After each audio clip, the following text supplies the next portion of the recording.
जय शिव शंकर। भगवान शिव जी की कृपा आप सब पर बनी रहे। मैं निशीत कुमार यही भगवान शिव जी से हर दिन आपके लिए प्रार्थना करता हूँ और इस समय भी आपके लिए हृदय से ये प्रार्थना कर रहा हूँ। तुलसी हाय गरीब की कभी न खाली जाए। गरीब का अर्थ संत श्री तुलसीदास जी ने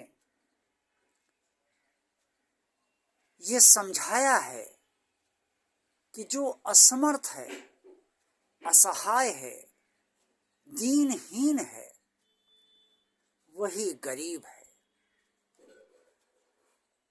और जब हम ऐसे गरीब की, ऐसे असमर्थ की, ऐसे असहाय की, जिसे स्वयं ही अपने असहाय होने का कष्ट हो, जिसे स्वयं ही अपने ही असमर्थ होने का हृदय विदारक कष्ट हो, और जो वास्तव में दीनहीन बना तो है लेकिन बना रहना नहीं चाहता है, इस गरीब का, इस असमर्थ का, इस असहाय का जब कोई भी उपहास उड़ाता है या उसकी भावना को ठेस देता है और उसे बुरा भला कहता है और अकारण ये सब कार्य करता है, तो उस गरीब के हृदय से जो मर्मांतक पीड़ा उठती है, वो पीड़ा जन्म जन्मांतर तक पीड़ा देने वाले का साथ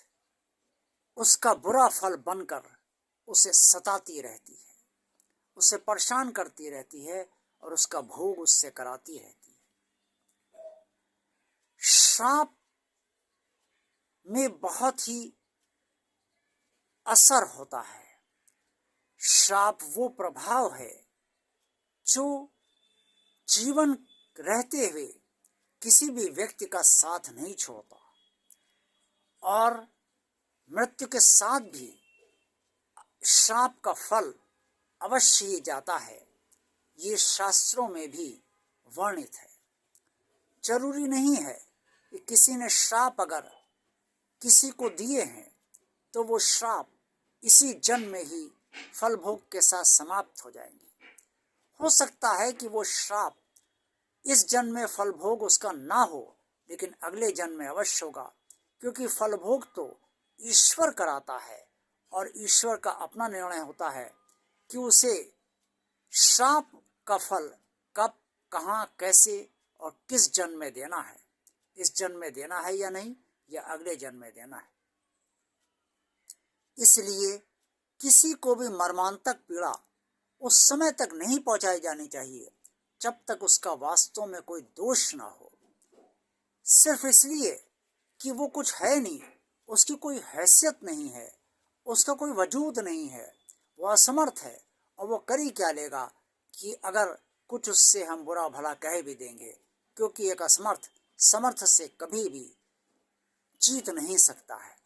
इन सब विचारों के आधार पर जब भी कोई भी व्यक्ति किसी असमर्थ, असहाय और दीनहीन का उपहास उड़ाता है, उसके साथ गलत कर्म करता है और उसे बुरा भला कहता है, जिससे उसे दीनहीन को इतनी मर्मांतक पीड़ा पहुंचती है, हृदय विदारक ठेस होती है, तो जितनी देर तक उसे हृदय विदारक ठेस बनी रहती है और जितने समय तक उसे हृदय विदारक ठेस बनी रहती है, उतने समय का जो भी फल बनता है वो उस फल का भोग मर्मांतक पीड़ा पहुंचाने वाले को अवश्य ईश्वर प्रदान करता है, क्योंकि ये संसार कर्मों के आधार पर ही चल रहा है।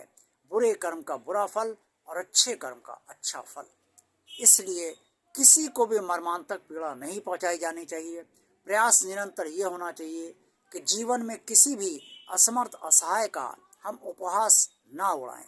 मदद ना कर सके कोई बात नहीं, लेकिन उसे कोई ऐसी बात न कहें कि उसे इतना कष्ट हो कि भगवान को भी उसका फल देने के लिए सोचना पड़ जाए और निर्णय लेना पड़ जाए। आज का ये वीडियो आपको कैसा लगा? अगर पसंद आया है तो लाइक अवश्य कीजिए। भगवान और आप चैनल आप हर दिन अवश्य देखते रहिए और पूरा वीडियो अवश्य देखते रहिए ताकि आपको हर वीडियो से लाभ अवश्य मिले। ये वीडियो आप अन्य लोगों को भी ज़्यादा से ज़्यादा शेयर कीजिए और सब्सक्राइब अगर आपने भगवान और आप चैनल अभी तक नहीं किया है तो सब्सक्राइब अवश्य कीजिए। अन्य लोगों को भी प्रोत्साहित कीजिए कि वो भगवान और आप चैनल को सब्सक्राइब अवश्य करें। आप सबका कल्याण हो और आप सबका मंगल हो, इसी शुभकामना के साथ आज मैं आपसे इस समय अपने वीडियो में विदा ले रहा हूँ। कल फिर मिलेंगे अगले वीडियो में। जय शिव शंकर।